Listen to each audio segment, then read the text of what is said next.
Okay, so we're dealing with more probability problems. The last two videos we talked about or statements. So we would find like the probability of rolling a 6 or rolling a 5 when we rolled a six-sided die. Well, when we talk about independent events, we're talking about and statements. So, an example of an and statement would be like, what's the probability of me winning the Washington lottery and it raining tomorrow? When you deal with and statements, the events can either be independent or they can be dependent. So, in this video, we're going to talk about events that are independent. So, two events are independent if the outcome of one event does not affect the likelihood of the other event. So, there's a formula for finding the probability of independent events. So, if we want to find the probability of A and B happening, well, the shorthand would be to do A and then this notation right here means and. And if the events are independent, then the probability of A and B is equal to the probability of A times the probability of B. So this formula is given to you on the formula sheet.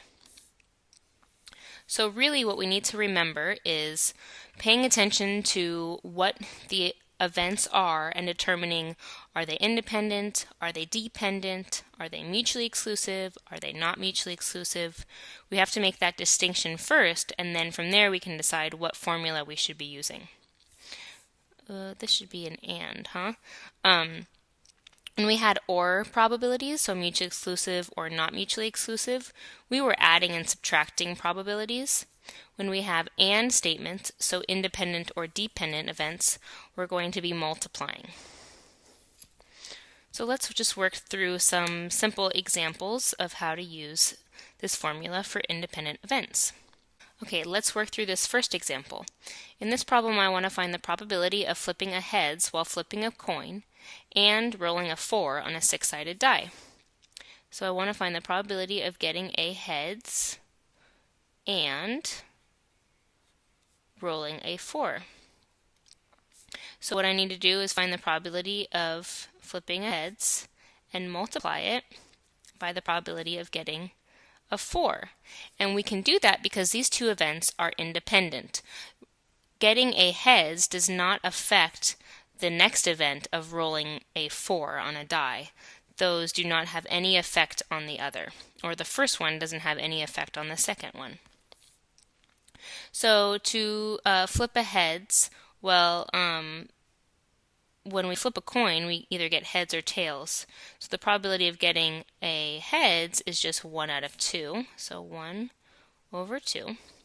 And when we roll a die, we get 1, 2, 3, 4, 5, or 6, and only one of those is a 4. So that would be one of those the 4 out of 6 possibilities. So we have 1/2 times 1/6, which is 1/12. Okay, so that's the probability of getting a heads and a 4. Now we could totally hash this out by finding the sample space. So we can get a heads and then roll a 1. We can get a heads and roll a 2. We can get a heads and roll a 3. A 5. We can get a heads and roll a 6.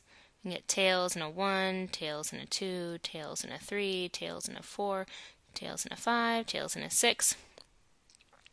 And so there are 12 different possibilities in the sample space, and only one of those is a heads and a 4. So 1/12. So we could totally solve this problem without knowing anything about independent events and formula for finding the probabilities of independent events. Now in the second problem, let's see what we have here. If there is a 20% chance that there will be traffic in the morning and a 5% chance that I slept in, what is the probability that there won't be traffic and I will accidentally sleep in tomorrow? So I want to find the probability that there won't be traffic.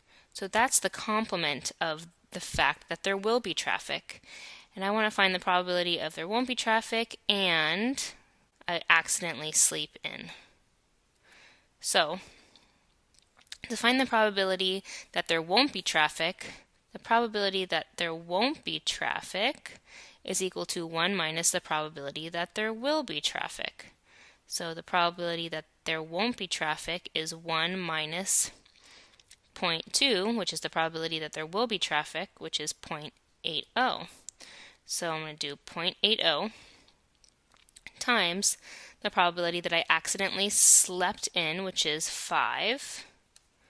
I multiply those two probabilities together and I get 0.04. I can change that into a percentage, 4%, either one, but a pretty small probability that there won't be traffic and I'll accidentally sleep in tomorrow. Now I know that I could multiply these two probabilities together because they are independent events. So there's the event that there will be traffic in the morning, and that has no effect on the probability that, or the event that I will sleep in tomorrow. Those are not related. They won't affect the probability of the other. Okay, the last problem I want to do is kind of a little bit more IB-esque, though IB can ask the questions like 1 and 2, definitely. But I've seen questions like this both on your practice problems and on IB papers.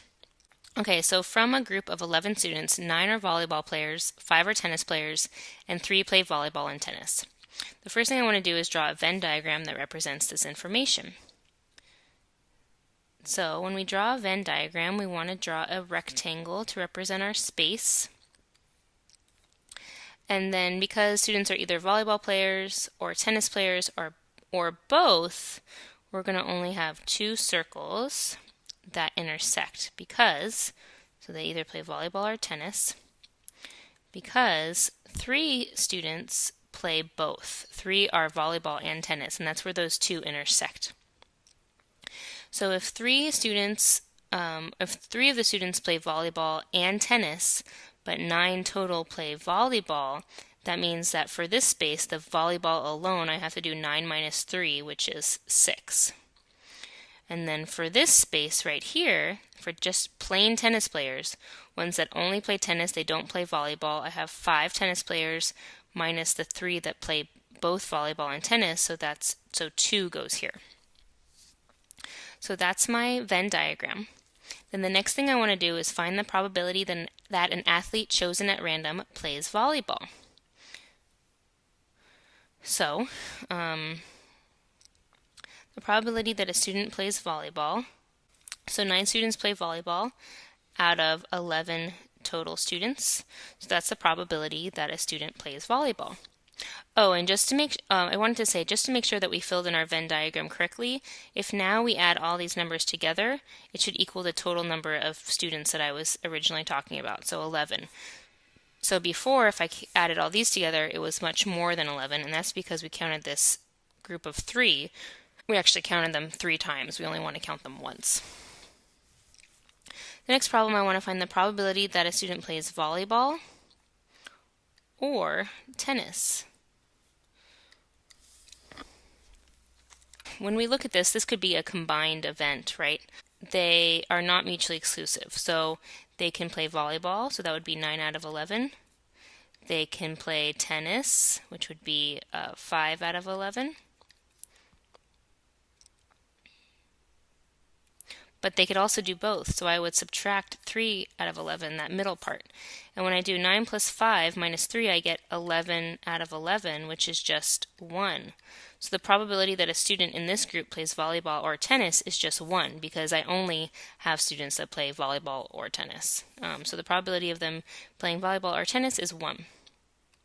And if I want to find the probability that they play volleyball and tennis, oh, and I didn't use the notation here. So if I use the notation, it would be like this.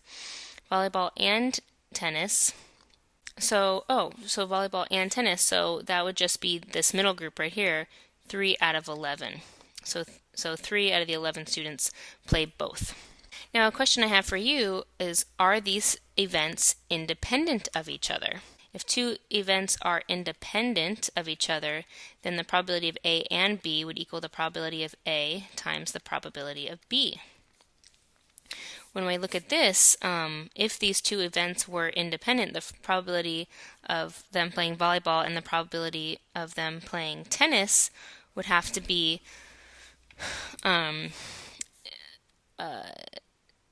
9/11, so the probability that a student plays volleyball, times the probability that a student plays tennis, so 5 out of 11. I'd have to multiply those two probabilities together, and I get 45 out of 121. However, right here in this problem, I found the probability of a student playing volleyball and tennis by just looking at this middle value right here, and I found that the probability that they do both is 3 out of 11. So those two probabilities are not equal. The probability of V and T is not equal to the probability of V times the probability of T. Therefore, these two events are not independent. And my other question for you are these two events mutually exclusive? Well, remember when we talked about mutually exclusive events, those were two events that couldn't happen at the same time. Right? The probability for them to be mutually exclusive, probability of V and T would have to equal 0. And, as we can see in the Venn diagram, the probability of both of them happening is not equal to 0. Well, we know it's 3 out of 11. So therefore, these two events are not mutually exclusive. So they're not mutually exclusive and they're not independent. Okay, I think that's all I have for you, so good luck on the practice problems and let me know if you have any questions.